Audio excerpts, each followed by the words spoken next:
Everyone, and welcome yourselves back to the YouTube channel, and we are finally back with another F1 Talk video. I am Adam. I will be talking you through the F1 2026 Canada Grand Prix and the sprint. Bit of context, I am not a massive F1 fan. I don't know all the ins and outs. Uh, all I know is I've been watching I think a couple of seasons. Well, this season before I didn't watch too many because with work and stuff, I didn't manage to catch many of the races. But the year before, I watched quite a lot, and it was my first season as a Ferrari fan. So I watched Charles and Sainz in my first year, and then Charles Hamilton in the past couple of years. And obviously, we are now here with the Grand Prix in Canada in May, and I've been giving you my reactions and my thoughts on the races. I didn't watch the sprint. I was working Friday night or Saturday night, whenever it was. When was it? Saturday. Saturday. I was out and then I was working. So all I know is I believe Russell won. Um, and then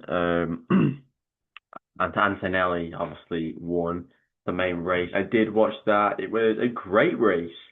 So I'm not really going to touch much on the sprint, but obviously if you're new here, do hit the subscribe button, leave a like. If you have anything related to F1 you want me to really watch, review, this Drive to Survive, so maybe we could talk about that on here. If I get into that, there's about 7 seasons, so we can do it on a weekly basis because there is, again, a bit of a break.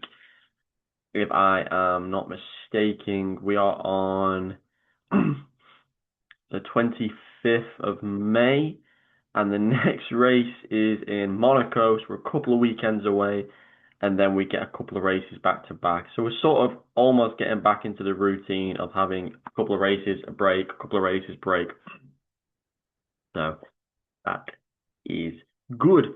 So subscribe, like, comment down below your thoughts, and let's get into the discussion. So, the sprint, obviously, Russell won this one with Norris second, Antonelli third, Piastri, and then the Ferrari boys with Verstappen just out of the top six. So amazing for Ferrari because we picked up 7 points, but obviously not terrific because 14 points went to Mercedes and the 12 points went to McLaren. So McLaren are climbing the table. Somehow Alonso did not finish. Hadjar was like a million laps behind, and then people like Stroll, Bottas, Behrman, Albon, and Gasly just did poor. So it's how you don't finish a sprint. I think this was just a horrible weekend for Alonso because he DNF'd in the main race, I believe. But in the main race, there was a fair few that did not finish.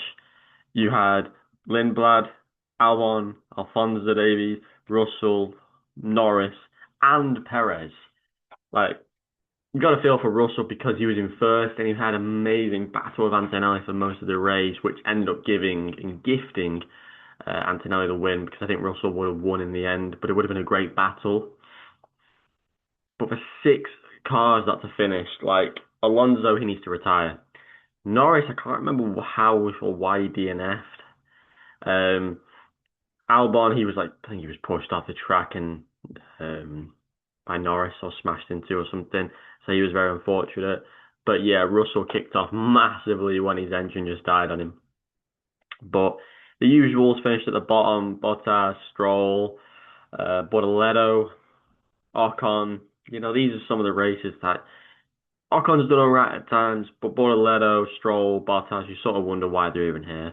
Hulkenberg is still yet to pick a point up this season, and Piastri he just had a shit race, and he finished in the bottom half of the table as well.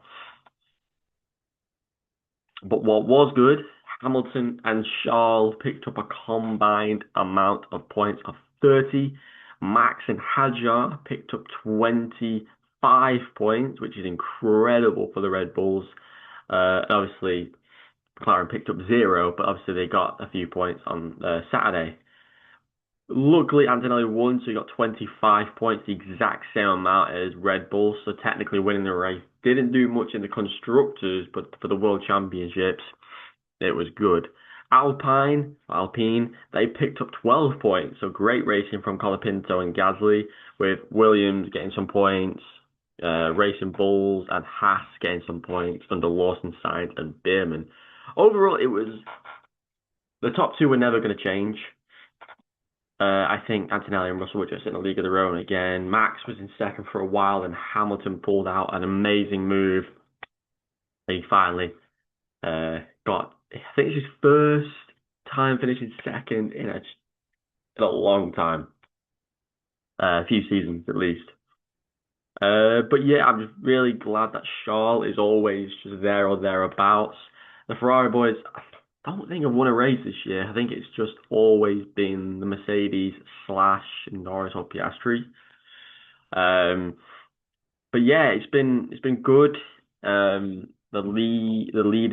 standards are currently at Antonelli on 131. So Russell dropping out was massive for Antonelli because he's just zooming ahead. He's almost 50 points clear. The gap between Charles, Hamilton, and Russell is brilliant. Charles only 13 points behind Russell, and Hamilton's only 16 points. Norris and Piastri needed to finish because they are now like, I mean, if they win a race or get in the top three, they're not that far behind them. Um, but you look at some of these and you go, Alonso, Stroll, Perez, Bottas, and Hulkenberg have got 0 points. Why are they in Formula One?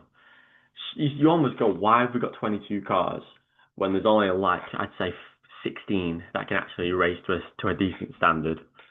And on the team standards front, Red Bull Racing are still almost half the points of McLaren. Mercedes have got more than double the McLaren, and Ferrari are there or thereabouts in between Mercedes and McLaren. They're 40 away from McLaren, they're about 70 away from Mercedes.